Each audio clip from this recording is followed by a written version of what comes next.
Oke, assalamualaikum warahmatullahi wabarakatuh.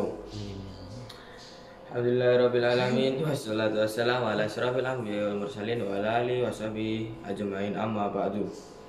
Yang pertama-tama adalah Rahmat Agani selaku Direktur Pondok Pesantren Superkam Harapan Hidayah dan Umi Hidayah selaku pengasuh Pondok Pesantren Superkam Harapan Hidayah serta orang tua saya yang di rumah saya banggakan.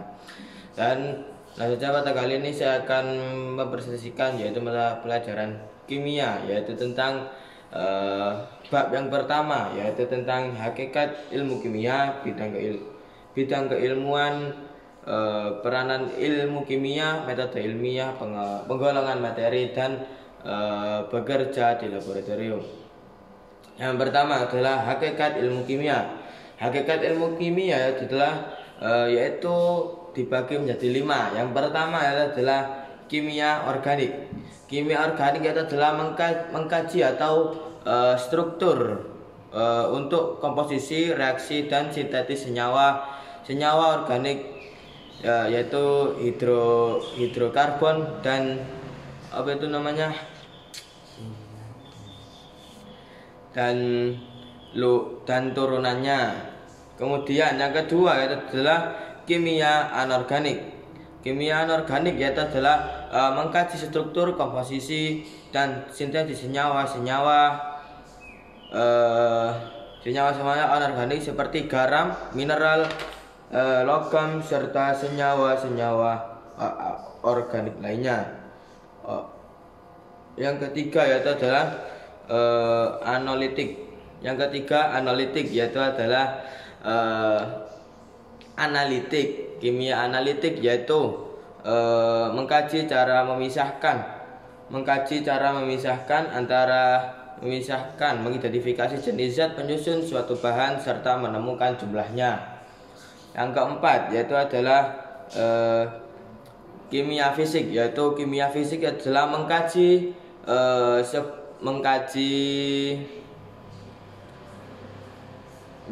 sifat fisika dan sifat-sifat dasar materi dan suatu sistem kimia atau proses kimia. Kimia fisik bagus mulai dari energi dan sifat termodinamik suatu sistem. Yang terakhir adalah biokimia.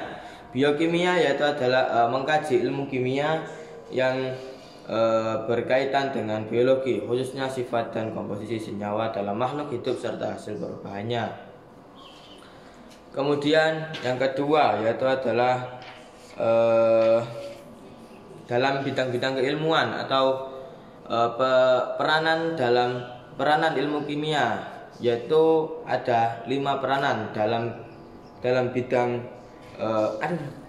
bidang kesehatan, yaitu kesehatan dan kedokteran, yaitu pembuatan obat-obatan. Yang kedua pembuatan vaksin. Yang ketiga pembuatan cairan infus. Yang keempat untuk alat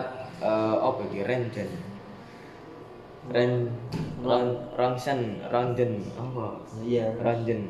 Yang kedua adalah teknologi penyusun dan pertanian, yaitu adalah yang pertama adalah pembuatan pupuk, yang kedua pembuatan bibit unggul, yang terakhir yang ketiga adalah pembuatan pestisida.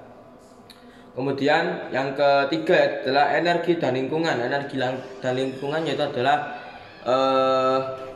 pengolahan minyak bumi. Kemudian PLTN, pembangkit listrik tenaga nuklir.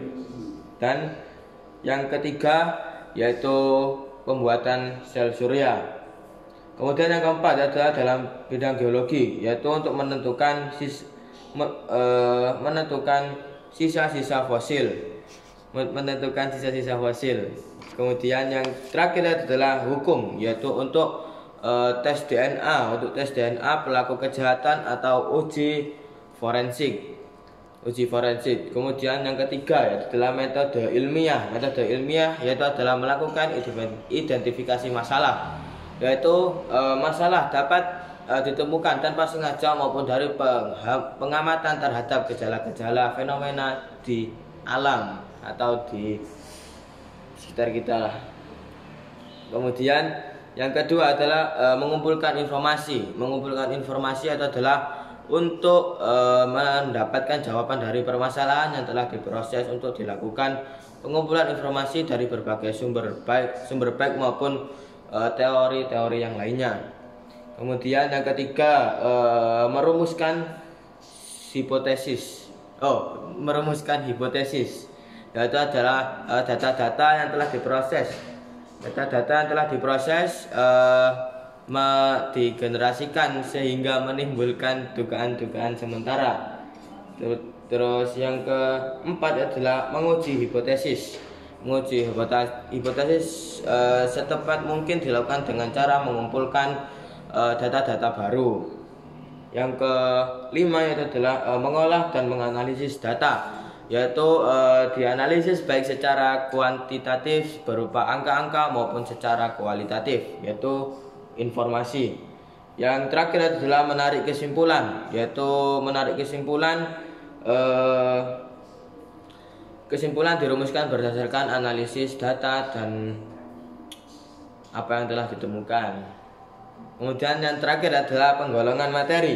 Penggolongan materi yaitu adalah menurut komposisi dan sifatnya, yaitu dibagi menjadi 3, yaitu campuran,